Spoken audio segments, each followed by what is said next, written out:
Mababang down payment ba? To be exact, 3.7 na monthly down payment, located pa sa Trece Martires, Cavite, kaya perfect na perfect ang location. Pre-selling pa. Kung hindi ka nagmamadaling lumipat, para sa iyo ang property na ito. Tara!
Good day mga ka-your host, nakikita nyo sa likod ko. Ito yung mga unit na itatayo natin sa Barangay de Ocampo, Trece Martires, Cavite. Pero bago natin yan i-house tour, first, please make sure to subscribe sa aming YouTube channel and click nyo na rin po yung notification bell. Para whenever na mag-upload po kami ng panibagong mga YouTube house tours, maging updated po kayo dito at kayo po yung mga unang makakakita. Kami rin po ay nasa Facebook at TikTok, so please click like and follow. Again, ako po si Carlo Felices together with my wife sa likod po ng camera. And welcome po kayo to another Your Homes House Tour. Ang project po natin na si De Ocampo ay pre-selling pa. Kaya po ito, ang turnover nito ay mga 2 to 3 years from now. Pero mababa po ang kanilang down payment, which is 3.7 lamang. Sa location po, again located to sa De Ocampo, Trece Martires, Cavite. Kaya po napakaganda ng location. 3 minutes walk na sa Trece Tansa Road Highway ka na po. Pag pakaliwa nyo po dyan, papunta po yan ng Tansa. Pagpakanan naman po yung city proper po natin ng Trece, which is 5 to 10 minutes, nandun ka na. Yung mga establishments na kailangan mo sa pang-araw-araw, nandun na din po siya.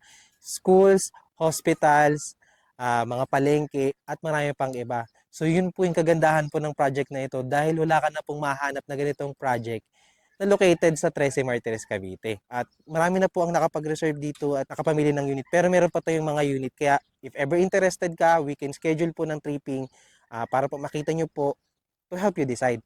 Again, this project po is meron silang mga unit na conventional ng pagkakatayo. Yan po yung titignan natin ngayon. So ito lang po, updated ng kanilang construction. Meron po mga poste at hollow blocks pa rin po. No? So tara, tingnan pa natin ang actual turnover unit. Let's go.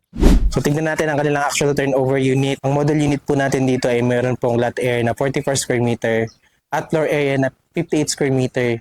Kaya kung mapapansin nyo po ang ating actual turnover po extended po dito sa harapan kasi mas malaki po yung kanyang second floor. That's the reason why kung bakit 58 square meter ang kanyang floor area. So may excite kayo later kasi makikita nyo po yung laki po ng space sa baba kahit po siya ay merong 44 square meter na lot area. So again po, ang ating turnover dito is bare. Kaya po napakababa pa ng ating down payment. And provision po ito for 3 bedroom. Meron po itong 2 toilet and baths, isa sa baba, isa sa taas. May living area, may dining area, may service area, at may parking area. Conventional lang pagkakatayo po kaya may mga poste, may mga hollow blocks po yan. At napakasulit po ng property po na ito. So, tignan natin ang kanilang actual turnover. So dito po, kung mapansin nyo, ito po ang tinatawag natin na 44 square meter na lot area, which is conventional lagi ng pagkakatayo. May mga poste. Yan, kung makikita nyo, naka-steel deck na rin po tayo. Yan po yung bago nilang ginagamit ngayon na mas matibay kasi hindi na binabaklas. And dito po sa labas, may paint na po yan. Dito yung space nyo naman po for parking. And kasya po dito yung inyong mga sedan na sasakyan. So, if ever po na meron kayo mas malaking sasakyan, much better po, bumili kayo ng mas malaking lot area kasi meron naman po mga option dyan. If ever man po, this space is tamang-tama po sa ating parking, meron pa ditong nakareding saksakan. Sa ating parking area pa lang po, may kita natin yung space na meron talagang paggagamitan pagdating po sa paglalagyan po ng ating mga sasakyan. So, ito po yung actual turnover natin ng garahe. Pasukin po natin yung loob. Tara! So, dito naman po sa ating actual turnover, as you can see po, bare po again ang ating finish. O, ito po yung pinaka-expect natin pag tinurn over sa ating unit. Plain cement finish po ang ating sahig, ang ating mga walls din, and steel deck pa rin po yung taas. Pero as you can see po, halatang halata po yung tibay po ng pagkakagawa ng bahay. Dahil ito po, poste, yung biga, naka-steel deck na siya. Meron po tayong kusina dito. And, ayun lang po. Dito po sa space natin, this is the space for the living area. And as you can see po, napakita po namin sa model unit yung ano po yung pwede nyo gawin sa unit natin. So dito, kumpleto po yung socket po natin dyan at may naka-ready na rin po dyan ng mga lagayan ng ilaw. Actually, dito po sa ating steel deck na kisame, pinturahan lang po natin yan. Maganda na rin po yan. So, nasa sa inyo naman po yun kung gusto nyo po siyang palagyan ng kisame. So, dito po, ito naman yung ating space for the kitchen. So, dito sa kitchen natin, meron na po ditong countertop. May sink na po na stainless. And as you can see, kompleto po yan yung faucet. So, pagagandahin nyo na lang po siya. And if ever na gusto nyo po siyang ilipat sa labas para sa ating service area, pwede naman po yan. Ito po yung ating space para sa dining area. Kasya naman po dito ang 4-seater na dining table. So, makikita nyo rin po yan sa model unit. Maganda po talaga pag nabihisa na rin yung ating unit. But anyway, this is the service area. Meron po tayong space dito for the laundry. As you can see po, hanggang dito po yung ating unit. Ito po na hati natin sa ating kapitbahay. So, pwede po natin yung padiran para mas magamit po natin yung space natin at hindi tayo open sa mga kapitbahay natin. Anyway, kung gusto niyo po itong gawing dirty kitchen din, pwede naman po yan. Nasa sa inyo po ito. And katabi po nito is yung ating first toilet and bath dito po sa ground floor. Medyo madilim lang po pero dito po sa toilet and bath natin, kompleto po ang fixtures nito pagka-turnover. May toilet, may lavatory, may soap holder pa po ito at may, ang alam ko po, meron po itong shower. Pero po yung finish po ng ating toilet and bath, ganto na po siya. Papalagyan na lang po natin yan ng tiles, finish na lang po natin. Dito po naka-ready na po yung switch natin at saka ilagayin po ng ilaw. May ventilation din po dito sa likod. And at the same time po, PVC plastic door po ang ating pintuan. So, and po as you can see, mas matibay na rin po siya. So, akitin pa natin sa second floor. Tara. So, dito po, ang ating hagdanan ay meron na pong bakal dito at simento para if ever na gusto nyo po itong lagyan ng binil, naka-ready na po yan. And as you can see po, yung space natin dito ay tamang-tama po. Hindi po kayo mahihirapan ng pag kayo po ay mag-aakit ng mga gamit. So, dito po, pag-akit natin sa second floor, bubungad sa atin ang space natin na provision for 2 to 3 bedroom. And as you can see.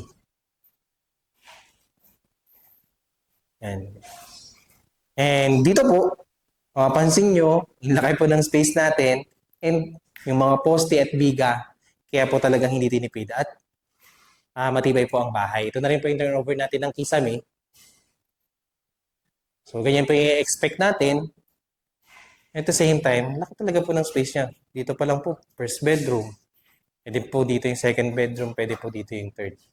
Kompleto rin po yung ating mga saksakan dyan, yung mga switches para sa mga ilaw.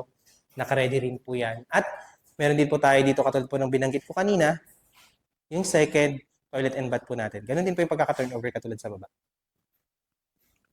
So, nakita po natin yung ating actual turnover. Ipasilip ko lang po sa inyo ng kaunti yung ating model unit. Tara! Nakita po natin ang kanilang actual turnover unit. I-check lang po natin yung kanilang model unit para magkaroon tayo ng idea. Tara! Dito po, naglagay lang sila ng tiles para sa parking area. At the same time, dito po sa loob, nagkaroon po sila ng simpleng design para sa ating interior. So, dito pwede natin itong gayahin. Naka-tiles. Meron po ditong 4-seater na round table. Diyan po yung kanilang living area. Hindi lang po natin nabuksan yung ilaw. Kasi wala pa po ditong kinabit na Meralco. But anyway, and po, mga idea lang na pwede nyo gawin. Ganito na rin yung finish niya. Kapag pinagawa nyo, pwede nyo naman po itong gayahin. Anyway, dito po sa side na to, dito po yung ating toilet and bath kapag naka-tiles na po siya at mayroong kisame. Yan po magiging itsura niya. Ito po yung service area natin. Kadikit po yun yung pinunta natin kanina. Ito po yung service area natin. Kadikit po yun ang pinunta natin kanina. Nilagyan dito na ng tiles. So, ang model unit po natin dito ay dalawa. So, ibig sabihin po kasi meron kayong option na gawing 2 bedroom at meron din po kayong option na gawing 3 bedroom because of the space na pinakita ko po sa inyo kanina ng ating second floor. So, tara, tignan natin. So, itong model unit po natin ito ay for 2 bedrooms. So, as you can see dito po sa kanan natin, ito po yung kanilang master's bedroom. Ayan ang idea lang. Diyan na rin po nila kinunik yung kanilang second toilet and bath. So, dito naman po sa kabila,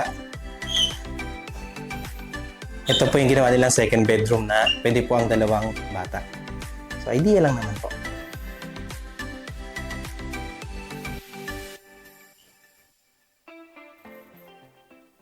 Ang ating mga unit dito sa Barangay de Ocampo, 13 Martires, Cavite ay townhouses na merong typical lot area na 44 square meter at floor area na 58 square meter, kaya napakalaki talaga ng space ng ating floor area.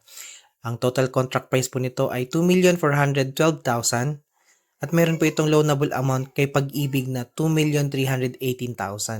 Meron po tayong reservation fee na 5,000 pesos lamang at ang ating total down payment ay 94,000.